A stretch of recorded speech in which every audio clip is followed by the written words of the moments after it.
Vamos a saludar cariñosamente y con mucha gratitud a todos los radioescuchas que nos mandaron saludos, que si estábamos bien o no, porque no estábamos grabando, pero nosotros le habíamos contado que nos teníamos que ir en unas merecidas vacaciones, así que un saludo muy grande para todos.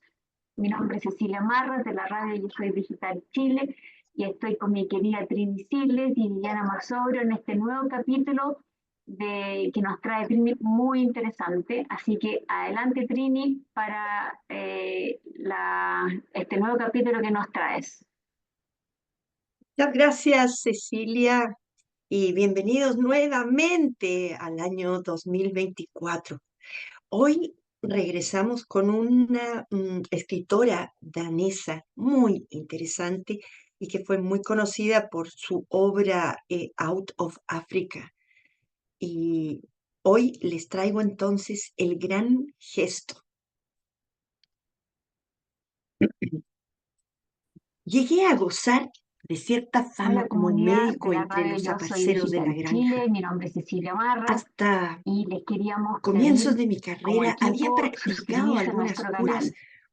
con una Ustedes busquen suerte en su teléfono prodigiosa, Radio Yo Soy y Digital esto había Chile hecho y les va que a mi aparecer nombre se inmediatamente. Yo se extendiera. los puedo mandar a su WhatsApp Posteriormente o a llegué su a cometer correo grandes y errores les va a que me aparecer una afligen franja cada en vez que nuestro los canal recuerdo, de YouTube pero donde mi dice prestigio no suscribirse. pareció Ustedes aprietan salir con su dedo en esa menoscabado. franja y La va a gente cambiar me la tenía palabra por ley suscrito. precisamente por Esto es no sin ser ningún yo costo para infalible. ustedes.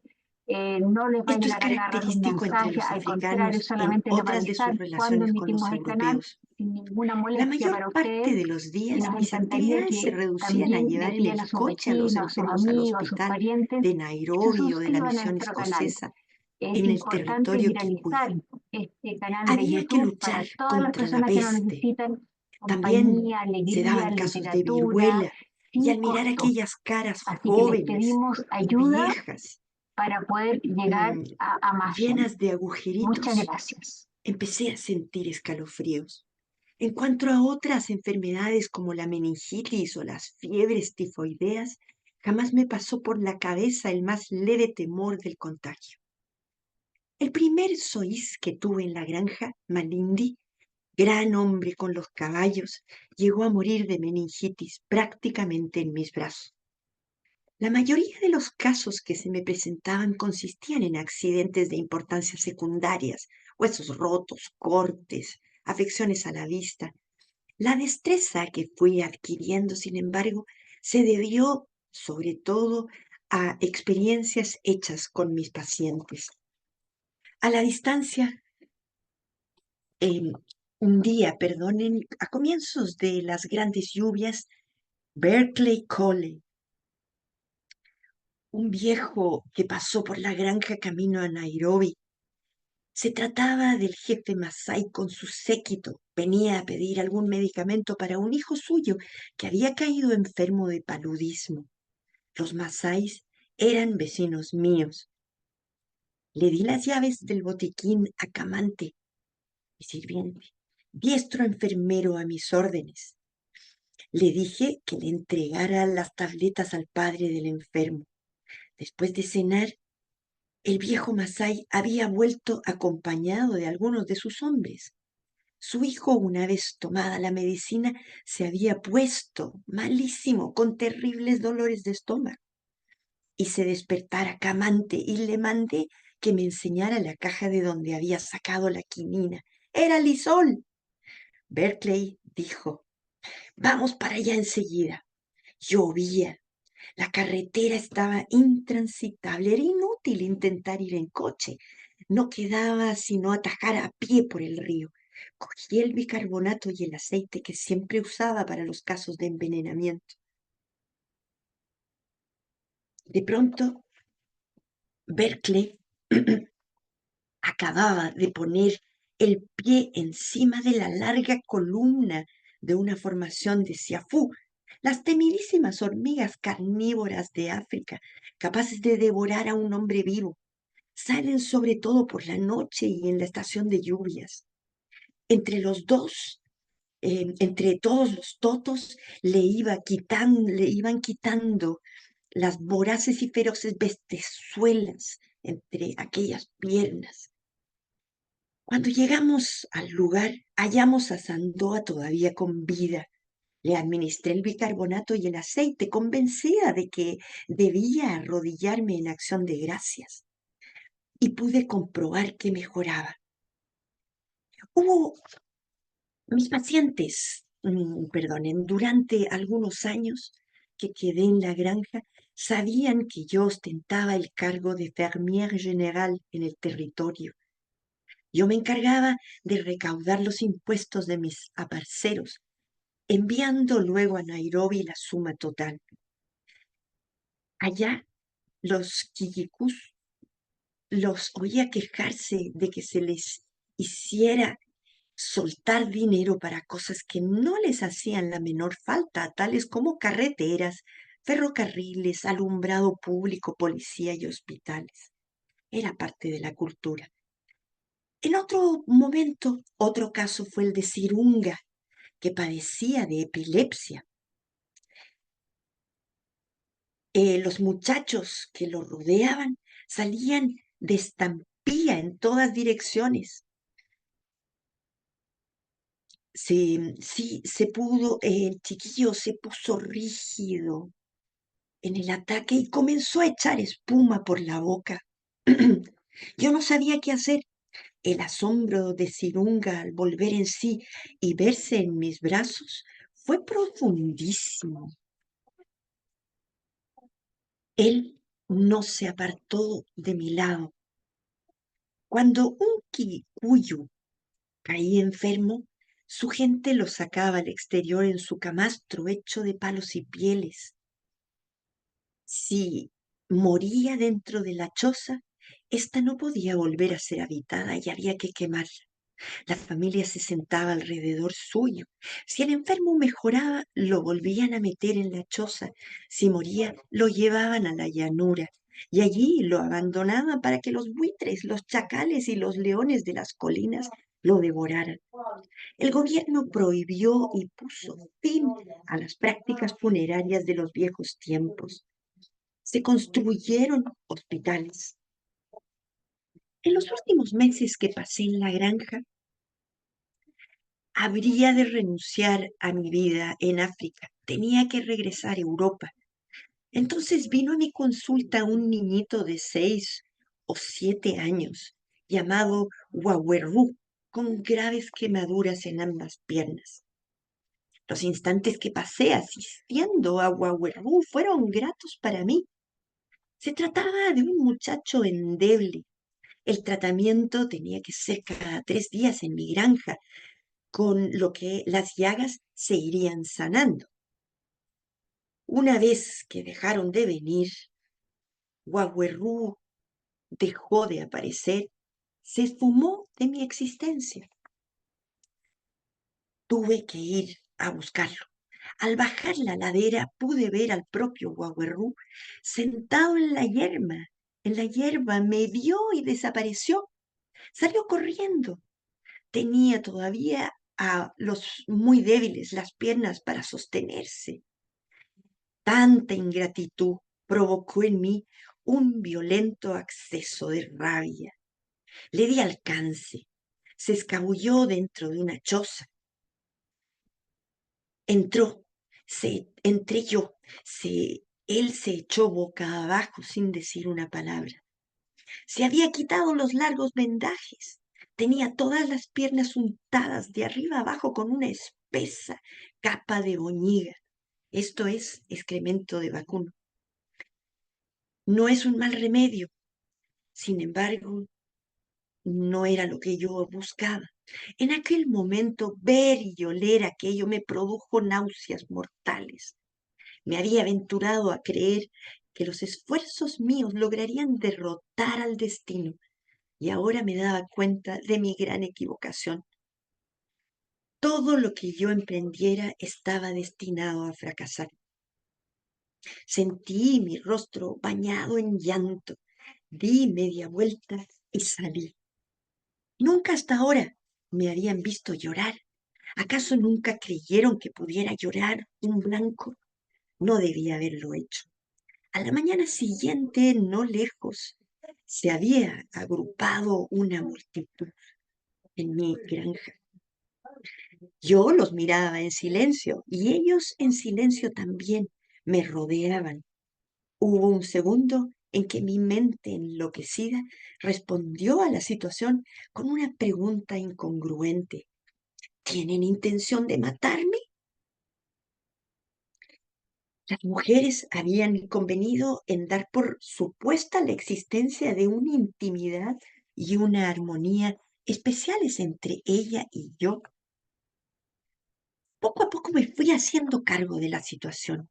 Me di cuenta de que la gente de mi granja, en un gran gesto colectivo, había acordado traerme aquel día aquello que siempre quise de ellos, contra toda razón y contra la inclinación de la naturaleza. La hemos estado tratando con demasiada dureza, expresaron. Ha llegado la hora de ser indulgentes con usted. Al cabo de 1 o 2 minutos no pude contener la risa. Me imitaron. Unas tras otras, las caras a mi alrededor se animaban y rompían a reír. El júbilo recorrió la terraza y se extendió hasta sus bordes como las ondas de un mar rizada. Pocas cosas en la vida hay tan gratas como sentirse rodeado de esta repentina y clara pleamar de risas africanas. Muy bien.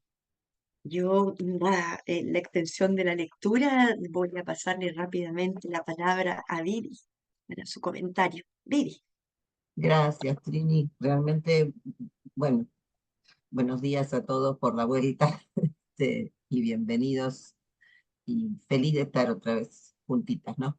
Eh, no, la verdad quería rescatar el esfuerzo de Trini porque el cuento es muy largo y ella puso énfasis en aspectos que muestran este encuentro de culturas, podríamos decir, ¿no? Entre esta mirada de los masáis africanos y la escritora, porque acá hay mucho de autobiografía, más allá que ella no era médica, eh, ella era danesa, eh, y lo fue rescatando como también para entender cómo llegamos a este título, que es El Gran Gesto. Y yo pensaba cuando vi el título, digo, la vida está hecha de gestos. Muchas veces con un gesto decimos mucho más que con millones de palabras, ¿no? Gestos positivos, gestos negativos, gestos de estímulo hacia las otras personas, gestos de eh, desprecio o de desvalimiento o de impedir que alguien haga algo. Y acá hay dos gestos impresionantes, que son los que estructuran el cuento, que ella hablaba, les decía lo que tenían que hacer, los trataba, y por supuesto en algún momento la escuchaban, pero después volvían a sus costumbres, como creo que hacemos todos desde cualquier lugar, hasta que nos damos cuenta que el otro tiene razón. Pero lo que más impactó fue esa reacción que ella tuvo, ¿no? Primero de iracundo y después de llanto. O sea, les aconsejo que lean el cuento porque la forma en que ella describe ese llanto, ¿no? Cuando inicia y cuando va saliendo y se va alejando de la aldea con su caballo y sus perros, es realmente estremecedor. Y por otro lado, los nativos le devuelven también con un gesto. O sea, empiezan a hacer todo lo que ella les había insistido, que la consultaran aún por los aspectos menores, que cumplieran los tratamientos. Creo que hay como una actitud enorme de agradecimiento y reconocimiento a esta doctora que creía que no había calado hondo, que no había sido lo suficientemente valorada en la tribu, ¿no? Así que bueno, creo que el título es maravilloso y nos lleva a conocer aspectos muy, muy interesantes. Eh, el libro de donde fue eh, digamos, tomado este cuento, se llama Sombras en la hierba y fue escrito en 1960, cuando nuestra autora, que su nombre original es Karen Christensen Vixen Finneque. Ya el Finneque es parte del nombre de Casada, ¿no? Lo escribió estando muy enferma ya. Ya falleció en el año 62, así que podemos como imaginarnos cómo. Sin embargo, fue elegido libro del mes por el Club del Libro del Mes, y era la quinta vez que una obra de ella era elegida. Así que bueno, ya vemos los méritos o los logros que tuvo a lo largo de sus procesos de escritura. Y a mí me gusta mucho el título, Sombras en la hierba, porque justamente lo que recupera en 4 cuentos, que son todos bastante largos, son situaciones, bosquejos de la vida en África, ¿no? Y siempre uno tiene esa imagen de África, de, como que todo pasa rápido, ¿no? Pasan los animales, pasan los nativos corriendo, las grandes catástrofes climáticas, o sea, como todo muy rápido, como que uno le parece que no deja, no queda huella, quedan sombras en la hierba. Sin embargo, este cuento nos muestra que ella había dejado una huella profunda, había calado profundo en ese grupo, y sobre todo le impactó mucho porque ella ya había decidido volverse, ¿no es cierto? Había decidido retirarse, y la autora también debió retirarse.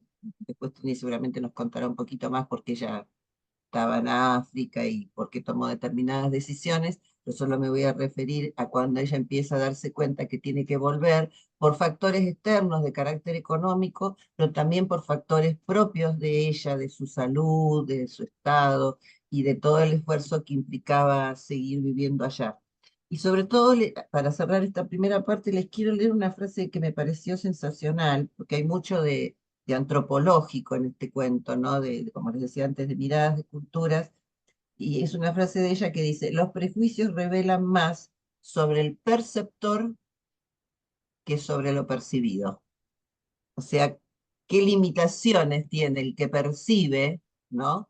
Para tratar de reducir un universo que desconoce a su propio universo, que es lo que siempre hicimos los occidentales con las tribus, con los distintos grupos con los que nos encontramos. Estoy hablando de los inicios de la colonización, ¿no? Que era como un menosprecio, una desvalorización, y así se veían a los habitantes de América y no se valoraba todo el desarrollo que tenían. Y esto lo vimos ya en varios cuentos, así que creo que es un tema como para reflexionar, sobre todo por ahí. Ahora no sé si miramos tribus o otras culturas, pero sí a veces miramos al propio cercano con una actitud de desprecio o de desvalorización solo porque piensa diferente. Así que cuento también nos trae una reflexión fuerte para la convivencia cotidiana. Y por favor, le cedo la palabra a Ceci. Gracias y nuevamente tengo que agradecer que volvemos a reactivar este espacio maravilloso y importante que es para las personas que reciben estos cuentos. Es un cuento súper difícil, yo lo leí 2 veces y media, porque la primera parte es más difícil que la segunda, y Trini logró un poco conectarnos y la conexión con las raíces culturales africanas. La verdad que básicamente eso, y nos lleva a nuestras raíces también, qué es lo que ha pasado también en nuestros propios países. Eh, yo pienso que los nativos, como el gobierno le involucra a la protagonista a cobrar estos pequeños impuestos para hacer carreteros vitales, se trenes, un poco me da la sensación de que ellos no saben de qué lado, de qué parte está esta doctora. Y van tanteando, y quizás cuántos doctores habían pasado, ¿cierto?, por las tribus. Entonces, y cuando ven que ella se afecta y llora, y es una persona humana y se afecta, y ellos logran ver el compromiso, porque ella se pone a llorar y se da cuenta que no puede un poco sanar a este niño, y se arrancan y se está sanando con otra cosa que ella no había dado, y decide irse, como dice la Bibi, y ellos logran ver esta conexión con esta doctora que es diferente, que está conectada con ellos, no es cualquier persona. Yo en la parte de los conflictos noté que la falta de comprensión del pasado africano contribuye a malos entendidos y discrepancias con las personas que están viviendo ahí. Una resistencia de los personajes africanos al reconocimiento médico. por ahí me fui de lo que... Y los aspectos psicológicos, la actitud de los nativos hacia el dolor y a la muerte. Eso me llamó harto la atención. Ellos no le tenían miedo a la muerte, sino que más bien a los dolores. Había un señor que le decía, me duele la cabeza, ¿por qué no me corta la cabeza y me la vuelve a poner? Y nadie se había extrañado que tal vez el doctor le iba a cortar la cabeza y se iba a morir, pero eso es lo que él quería. Para mí era un cuento complicado porque muchos detalles, si al final uno se queda en los detalles, se es difícil de comprender lo que no es una literatura de corrido. Pero al final un cuento muy rico. Y me llamó la atención Sirunga, que es otro personaje que salió ahí, el tratamiento de la epilepsia totalmente desconocido por la población de ellos, por la tribu. Y Sirunga se acurruca a él y lo sigue para todos lados porque se dio cuenta que él al despertar, estaba en sus brazos. Y para eso fue significativo, increíble como el ser humano, al final somos todos iguales, tal vez en distintas tribus, distintos países, pero sabemos reconocer esta conexión con el doctor. Así que yo con esto, esta humilde eh, análisis que pude hacer mío con un cuento especialista para las chiquillas, así que le doy la palabra a Trini. Adelante, Trini. Bueno, me encanta que te explayes un poco más, Cecilia. Siempre tienes mucho que decir. Efectivamente, esta mujer representa un ejemplo de resiliencia impactante. Y les voy a contar un poco por qué. Em, Ella formaba parte de 5 hermanos y a sus 10 años su padre se suicidó.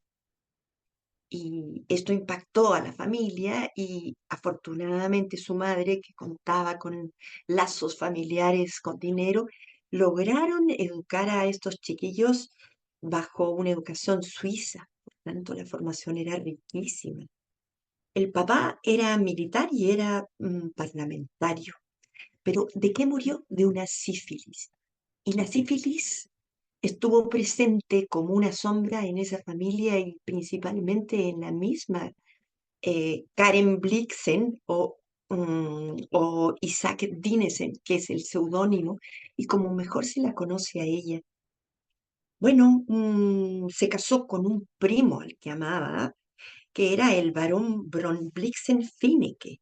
Él le dio su apellido y con él inició un viaje y una vida en Kenia, en una plantación de café que se llamaba The Karen Coffee Company.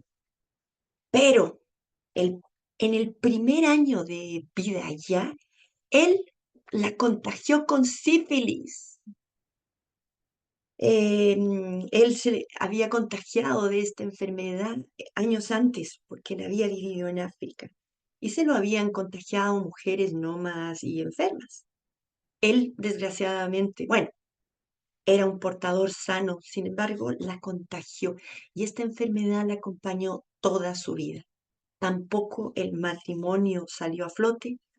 Él después, ella se quedó en la granja y se separaron. Y después heredó una fortuna y finalmente logró estar allí, en África, hasta los 46 años, donde ya se vio obligada a retornar. Pero aparece en Nairobi y allí conoce a Dennis Finch Hatton. Y esa historia de amor da pie a la famosa película de Out of Africa, que seguramente la vieron en su momento. Pero ella permaneció en África desplazándose de un lugar a otro. Sin embargo, la suerte en Dinamarca no la acompañó y ella era inmensamente feliz en África. De hecho, dice, África me hizo, Dinamarca me deshizo. Y dice ella, dejar esas colinas con 46 años para volver a una vida burguesa como un ciego al que guían y que pone pie delante de otro con prudencia, pero sin saber dónde pisa. Es una mujer impresionante porque, bueno, supo enfrentar su enfermedad y trató de escribir y de compartir con otros escritores también. Nació en 1885 y murió en 1962, muy enferma y muy desgastada por la enfermedad. Después, devuélveme la palabra, Ceci, para poder ahondar un poquito en el cuento, pero no quiero alargar este espacio. Vivi. Sí, bueno, yo les voy a agregar algunas cosas referentes a su vida literaria, ¿no? Por una parte, Dinesen era el apellido de su papá, con el que ella construye su seudónimo más conocido, Isaac Dinesen, era el apellido, su papá se llamaba William Dinesen, sí, indudablemente dejó huella. También se la conoció por otros seudónimos como Tania Blixen, Osceola y Pierre Andresen, pero el más famoso, como nos dijo Trini, es Isaac Dinesen, que además la llevó más a la trascendencia por esta película y también por otra película que se llamó El Festín de Babette o La Fiesta de Babette, que está basada en un cuento, ¿no? O sea, fue muy, muy, muy reconocida y por eso yo les quería compartir. eh, Tuvo algunos conflictos, ¿no? Porque su primer libro lo publica en inglés, con lo cual los daneses no quedaron muy satisfechos, si bien después se tradujo, ¿no? Entonces tuvo que tomar algunas decisiones y posteriormente comenzar a publicar siempre en su idioma natal y después reiterar las traducciones. Pero yo encontré, como para que veamos el reconocimiento de su país a pesar de estos primeros entredichos, eh, un sello postal, ¿se está viendo así? Sí, perfecto. Está. Un sello postal, ¿no? Se la ve ahí con un turbante, Karen Blixen, que fue emitido en honor a la escritora. Y el otro elemento que también, digamos, marca su trascendencia es un billete.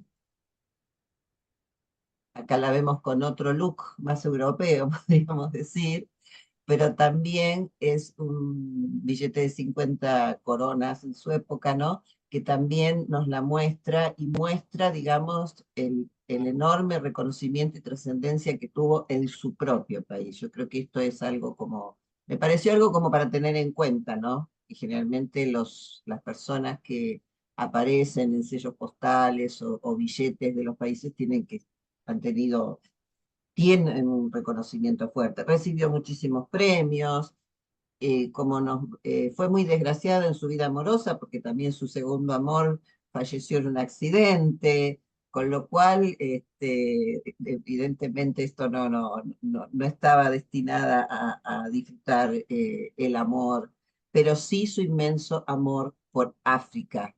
Y su amor por África también se revela, voy a leer un pedacito de una carta que le escribió a una vecina africana cuando ella ya había retornado y dice: saluda de mi parte a todos los que aún se acuerden de mí, también al paisaje que tienes alrededor, al bosque detrás de la casa donde vivían los Endorobo, y a los viejos árboles retorcidos y llenos de flores blancas de la sabana. Fíjense qué revalorización o valorización de la flora, ¿no? Del paisaje. Y esta frase me encantó porque dice: también si vieras a alguno de aquellos animales que en mis años aún podíamos encontrar allá arriba, con lo que está hablando, ¿no? De las matanzas, de las pérdidas, y que siempre he pensado que eran los auténticos dueños de aquellas tierras. Y podemos destacar también que en el cuento ella habla que llega a la aldea en Rouge, su caballo, que parece amarlo mucho, no sabemos si es un dato certero, pero ella está revalorizando a este animal que era su medio de transporte, y a los perros que la acompañaban. Cuando ella se retira llorando desesperada, que estaba por supuesto en ese momento a pie porque había ido a buscar al pequeño que se había puesto boñigas secas en las heridas, que ella con tanto cuidado había protegido y desinfectado, ella sale llorando desconsoladamente y busca a su caballo, se sube al mismo y después mira hacia atrás a ver si sus perros la siguen. O sea, sin decirlo espontánea, así abiertamente, nos está mostrando su amor a la tierra, su amor al paisaje, su amor a los animales, y pensando que ella era una europea, nacida, como nos dijo Trini, en una familia acomodada, qué impacto le produjo esta tierra tan bella que se ve en la película, ¿no? Y digo, bueno, qué lindo poder enamorarse de una tierra donde además fue útil, ayudó mucho a la gente, se compenetró y desgraciadamente circunstancias de la vida la obligaron a retirarse. Invito a que la lean, es fascinante en todos los sentidos y nos enriquece muchísimo y nos hace pensar muchísimo porque siento que hay un sentimiento fuerte que hoy se usa mucho la palabra, pero no sé si se vivencia, y es la empatía. O sea, la capacidad de Karen de ponerse en el lugar de estos nativos, le cuesta, porque cuando Ceci nos habló de la mirada hacia el pasado, y en un momento ella dice, los europeos que comprenden la mirada hacia el pasado de los nativos también los entienden en su presente, a lo que deben renunciar, lo que deben cambiar, lo que deben modificar, que a ella parece no haberle costado, o sea, adaptarse del europeo a lo africano, pero a la inversa, y aunque los europeos creían que los estaban beneficiando, a los africanos les costaba mucho adaptarse a las costumbres europeas. Así que léanla, métanse en la trama y disfrútenlo mucho. Gracias. Adelante, Así, Ceci. muy cortito, porque le voy a pasar la palabra a Trini, la provisión de las prácticas funerarias. Son tradiciones que reflejaban la imposición de los valores externos, como el gobierno, a la cultura de estas tribus, que la verdad que tal vez yo hoy día la veo como una aberración, pero el gobierno alguna explicación tiene que tener, a lo mejor, no sé, la contaminación, un montón de cosas, pero creo que hay cosas que no se pueden desarraigar de una tribu.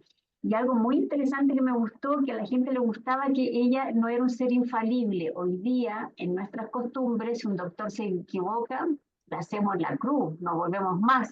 Pero en las costumbres de ellos no. Y les gustaba que ella era un ser infalible. Así que me llamó mucho la atención un cuento de muchas costumbres que nos llevan, nos remontan también a ver nuestras propias costumbres, nuestros propios pueblos, de nosotras tres, que tenemos distintos pueblos las tres y sabemos cuán importante es que ellos mantengan sus costumbres. Y le devuelvo la palabra a la Trini. ¿Qué tenías en el tintero?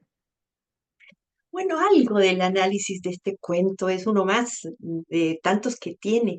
Y también hemos leído en otras oportunidades a otros autores que hablan sobre África, pero rescatan otras situaciones humanas de vida, ¿no? Ella se instaló allá y fue inmensamente feliz. Se enamoró no solamente de la naturaleza africana, se interiorizó y formó parte de la vida como uno más. Pero efectivamente revela también la realidad que de pronto ella se instituyó como un personaje al que se le tenía confianza. Y tanto por lo que tú decías, Cecilia, ¿no? Porque ella también se equivocaba, pero lo reconocía, pero trataba de hacerle frente a los obstáculos que se le iban presentando, sobre todo médicos, ¿no? Ella, la verdad que se humanizó y trató de humanizar también a todos los habitantes de esa zona, prestando no solamente atención, sino ayuda y entrega a todos ellos. Tenía una granja, tenía que hacerse cargo de ella, pero también empatizó con el dolor y con las dificultades de vida, hambre, pobreza y enfermedades de esa zona.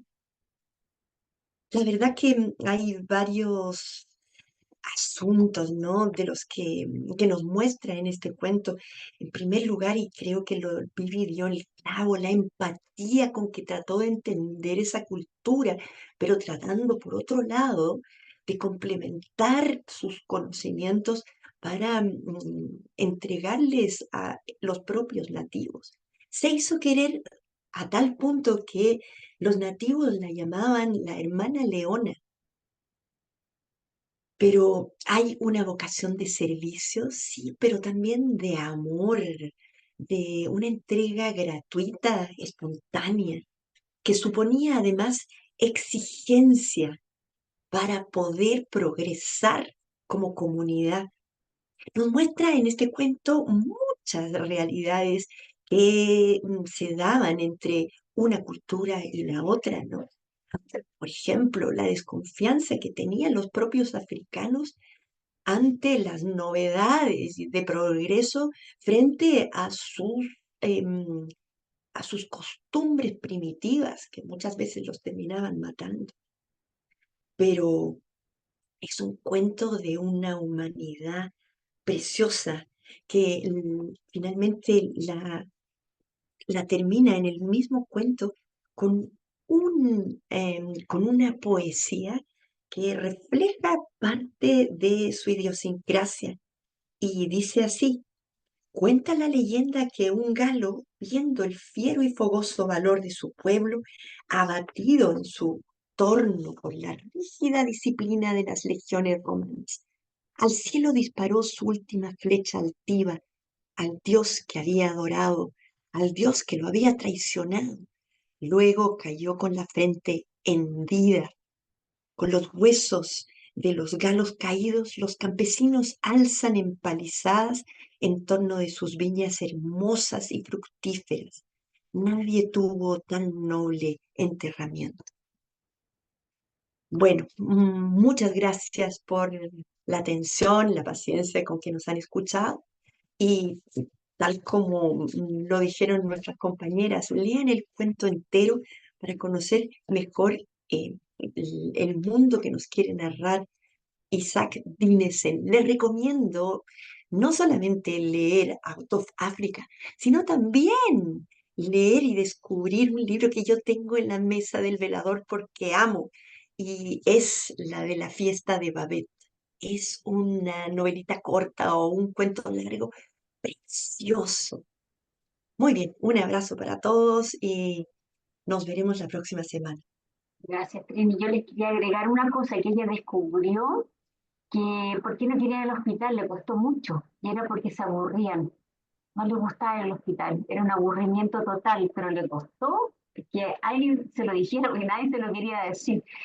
Quería agregar eso nomás, así que atentos a los talleres de la Trini que empiezan en abril en el Centro Cultural de Las Condes. Yo les voy a mandar el afiche y por supuesto en la Católica, que también empiezan en abril, Trini, En ¿cierto? abril.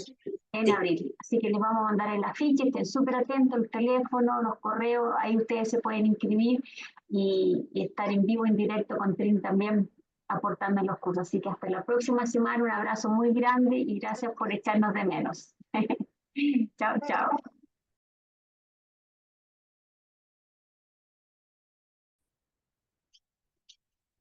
Hola comunidad de la radio Yo Soy Digital Chile, mi nombre es Cecilia Marras y les queríamos pedir como equipo suscribirse a nuestro canal. Ustedes buscan en su teléfono Radio Yo Soy Digital Chile, les va a aparecer inmediatamente, yo se los puedo mandar a su WhatsApp o a su correo y les va a aparecer una franja en nuestro canal de YouTube donde dice suscribirse. Ustedes apretan con su dedo en esa franja y va a cambiar la palabra por suscrito. Esto es sin ningún costo para ustedes. No les va a llegar a cada rato un mensaje, al contrario, solamente les va a avisar cuando emitimos el canal sin ninguna molestia para ustedes y nos encantaría que también le pidan a sus vecinos, a sus amigos, a sus parientes que se suscriban a nuestro canal. Es importante viralizar este canal de YouTube para todas las personas que nos necesitan compañía, alegría, literatura, sin costo. Así que les pedimos ayuda para poder llegar a más gente. Muchas gracias.